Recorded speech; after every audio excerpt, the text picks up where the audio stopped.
How many of you like eating honey? Well, if you do, have you ever caught yourself wondering how bees make honey? Bees are said to be the most efficient creatures in the world. During the summer, a bee rarely lives for more than 6 weeks because they literally work themselves to death. Today we will cover the process of making honey, which includes activities inside and outside of the hive, and we will also cover the benefits of eating honey. Let's begin by talking about how the honey gets to the hive. The honey making process begins with the bees outside of the hive, which are also called the working bees. A honeybee has 2 different stomachs, one for honey and one for storing nutrients. Bees outside of the hive suck a sugary juice called nectar from the blossom of a flower with their tongues. The nectar is stored in the bee's honey stomach. If the bee is hungry, it takes some of the honey and stores it in its normal stomach to give it energy. Once the bee gets the nectar, it is brought back to the hive to make the honey. Next, let's talk about the process inside of the hive. Once the worker bees return from the flowers, they put the nectar into hexagon-shaped spaces called cells. When the cell is full of nectar, other bees use their very fast-moving wings to evaporate the water from the nectar. Once the water is evaporated from the nectar, the honey is complete. One step of the process that most providers or honey providers do not include is that when the bees return to the hive, the nectar is passed from mouth to mouth to bee to bee.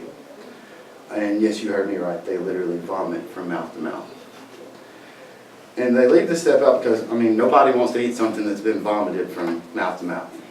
Another key thing inside the hive is the queen bee. The queen bee is the parent of all the new bees inside of the colony. According to the Savannah Bee Company, a honeybee colony can grow very fast because a queen bee can lay more than 1,000 eggs a day. Now that we are aware how the honey is made, let's discuss what is done with it after it leaves the hive. Once the hive is full of honey, the beekeepers carefully remove the honeycomb and extract the honey. Beekeepers will then fill big barrels of the honey that the bees worked very hard to make. The honey is then put in the jars and is ready to be sold. Pure honey is said to only contain the ingredients sunlight, nectar from flowers, and the hard work provided by the honeybees. Since honey is all natural, it can have many benefits for your health also.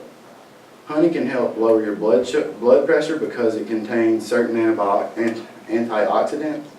According to Healthline.com, studies in both rats and humans have shown modest reductions in blood pressure from eating honey. Another benefit that honey can have is applying it to wounds and burns. Studies show that honey has a 43.3% success rate as a treatment for wounds and burns. To wrap things up, bees are very hardworking individuals and we should appreciate their hard work because they give us honey. Without bees, we would not be able to have Honey Nut Cheerios or Honey Grams, and who doesn't love Honey Grams? So when you hear the word honey, you may think of Winnie the Pooh or of bees, but whichever you think of, you now know how it is made. I hope that you all learned something that you did not know before you came in here today, and thank you for your time.